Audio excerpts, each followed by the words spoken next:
Halo teman-teman, saya Andi dari Board Game Sultans. Ini adalah review buat board game Magnet The First City. Magnet ini adalah board game dari desainer baru, James Naylor, dan bisa dimain dari 1-5 orang dalam 60-120 menit. Nah, kalau Anda suka game yang temanya membangun kota dan jual beli properti, mungkin Anda akan suka game ini. Cara mainnya di tengah ada beberapa bangunan, yaitu 2 industri, 2 komersial, 2 retail, dan 2 residensial, serta populasi penyewa-penyewa yang dipasang waktu kita setup. Di sekeliling city center tersebut ada 6 neighborhood tiles yang masing-masing ada 6-7 plot atau petak tanah kosong. Di setiap neighborhood tile juga akan ada feature yang memberikan bonus positif atau negatif buat mencari penyewa. Jumlah populasi yang ada di tipe bangunan-bangunan yang di sekitar akan menentukan beberapa dadu yang Anda akan kocok waktu nanti mencari penyewa. Untuk mendapat penyewa, Anda harus kocok dadu, dan berapa dadu harus lebih dari 4 atau 5 sesuai dengan tipe bangunan yang mau diisi. Contoh, untuk residensial, Anda perlu 2 dadu minimum dengan angka 5. Kalau industri, Anda harus ada 4 dadu yang minimum angkanya 4. Basically, untuk beli tanah dan bangunan, asal punya uang kita bisa beli. Tapi, kalau untuk mencari penyewa, kita harus kocok dadu sesuai dengan minimumnya, baru kita bisa dapat penyewa-penyewa. Kalau takut kocokan kita akan jelek, kita bisa garansi dengan paket tile advertising yang akan menghasilkan 1 dadu pasti jadi angka 5. Uang kita bisa dapat dari gaji sesuai dengan penyewa-penyewa yang ada, atau kita bisa jual bangunan.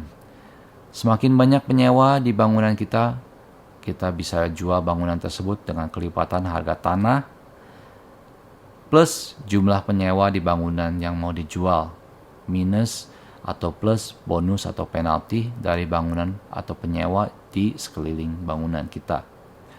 Biasanya untuk gaji, uangnya dapat nggak banyak. Jadi memang harus jual bangunan yang sudah diisi untuk dapat keuntungan lebih. Di setiap ronde, ada beberapa tile yang akan for sale, yang diambil secara acak dipasang di plot masing-masing. Jadi hanya plot yang ada marker tersebut yang bisa dijual belikan. Kalau sudah memiliki 1 plot, kita juga ada opsi untuk beli plot sebelahnya dengan bayar harga 2 kali harga pasaran. Nah, harga tanah pasaran itu ada di table property market, dan harga pasar buat tanah akan naik setiap turn. Cuma naik berapa kita tidak tahu, tergantung dari karturis yang dibuka. Harga bisa naik dari 300 ke 500 ke 800 di turn ketiga, dan mungkin di turn keempat bisa jadi 1,1 M. Jadi siap-siap aja, harga akan selalu naik cepat. Kalau tidak beli tanah dari awal, kita akan ketinggalan. Nah, setelah kita beli tanah gimana? Ya, bikin bangunan aja. Bisa beli bangunan residensial ya, retail kayak Indomaret, komersial ya office lah ya, industri pabrik. Kalau punya uangnya, kita beli bangunan, dan di awal ronde kita bisa cari penyewa supaya kita bisa jual atau dapat gaji nanti setiap ronde. Lucunya, tanah untuk bikin bangunan kecil, contoh buat kita bikin Indomaret lah ya, sama tanah buat bikin bangunan besar, contoh mall, ukurannya sama-sama aja 1 kotak. Ya menurut saya sih nggak make sense. Nah, ingat juga tadi saya bilang, kalau kita jual, nanti setiap penyewa dihitung juga di harga jualnya. Jadi contoh, kalau saya beli tanah 500, dibangun rumah yang bayar 400, modal total kita jadi 900 kan.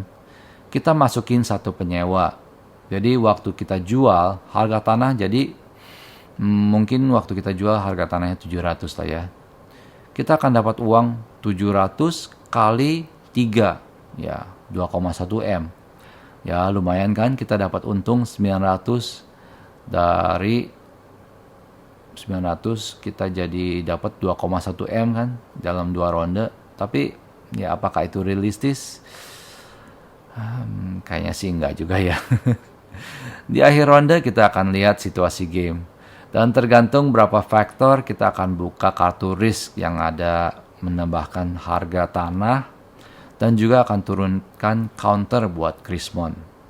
Kalau counter Krismon ini turun ke angka 0, ya itu Krismon, game over. Kita lihat di kartu yang sudah keluar, harga tanah turun berapa. Kita jual-jualin semua aset dan sesuai dengan harga terakhir.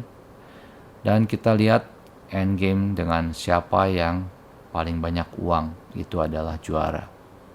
Ya itulah overview cara main gamenya. Kalau dari segi komponen, saya rasa ini game totally overproduced, yaitu terlalu banyak komponen yang kurang kepake menurut saya. Memang cantik sih untuk dilihat, namun komponennya nggak praktis gitu. Soalnya tile-tile buat penyewa itu tidak diintegrasi sama bangunan-bangunannya. Jadi tile nggak ada tempat taruh di boardnya. Terlihatnya berantakan dan bikin gamenya sulit untuk dilihat dalam sekilas kondisi boardnya.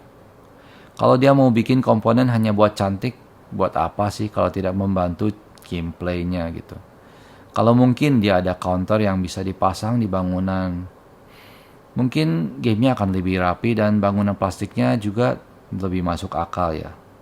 Setelah itu karena banyak komponen-komponen plastik, dusnya jadi besar.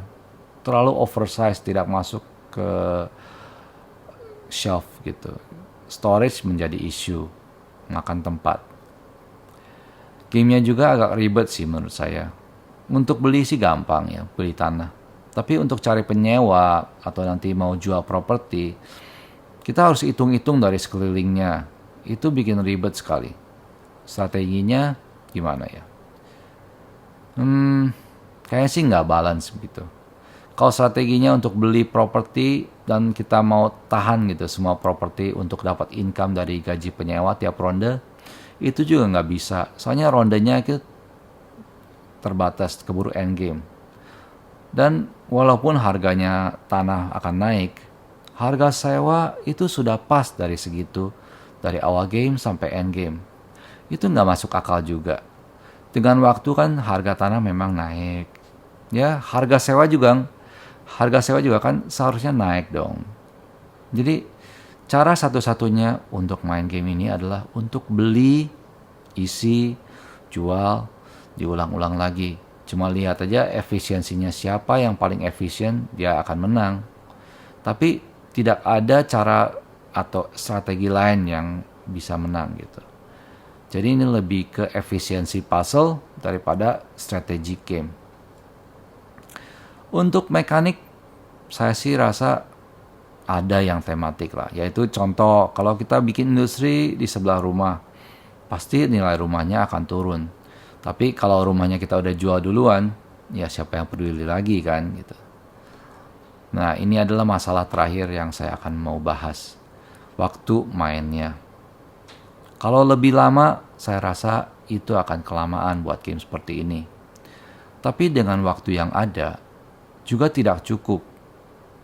Tidak cukup waktu untuk membangun bangunan-bangunan yang besar sebelum endgame.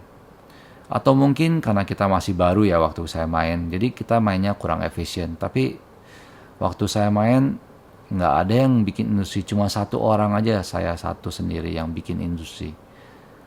Dan masih banyak lokasi yang masih bisa dibeli-beli. Jadi waktu itu kita udah main 5 player game, 5 orang. Tapi tetap masih banyak yang kosong. Jadi gimana ya? Game ini bagus sih, tapi mekaniknya mainnya kurang variasi dan nggak elegan gitu. Komponennya bagus, tapi nggak membantu gameplaynya. Dusnya juga terlalu besar. Jadi menurut saya game ini saya kasih rating 6,0 dari 10. Gamenya bagus, tapi masih banyak masalah secara tematik dan juga mekanik. Ya, masih bisa saya rekomen, tapi mungkin yang suka game seperti Suburbia akan lebih enjoy game ini. Buat yang lain, boleh-boleh aja lah coba. Tapi ini game saya mau main lagi. Cuman bukan game yang saya akan cari-cari untuk main. Nah, sekian review saya. Dan ingat, review ini hanya pendapat saya pribadi. Selera orang kan biasa berbeda. Jadi silahkan untuk coba sendiri game ini dan bikin keputusan masing-masing. Apabila video ini sudah membantu, tolong tekan simbol jempol untuk like. Apabila Anda suka konten-konten seperti ini, tolong klik subscribe dan notifikasi untuk dapat konten-konten baru dari kami. Pertanyaan silahkan di komen dan kami akan balas secepatnya. Nah, apabila Anda ingin join komunitas board game, silahkan lihat di description ini untuk link ke grup WA. Dan saya Andi, dan terima kasih dan salam jumpa. Dadah.